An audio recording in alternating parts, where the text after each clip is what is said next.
जी अस्सलाम वालेकुम दोस्तों, की हाल है? ठीक हो? जनाब उस्ताद मोहतरम जनाब उस्ताद हाजी रज़ाक साहब, उस्ताद उन्होंने बेटे उस्ताद माजिद रज़ाक साहब, जुकी भाई, आदम भाई ये आए जनाब।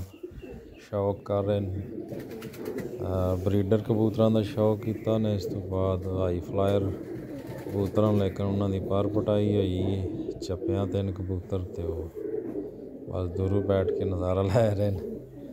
बहुत बहुत शुक्रिया जनाब उन्होंने, मेहरबानी जनाब, अपना कीमती टाइम कढ़िया ने, शौक किया ने।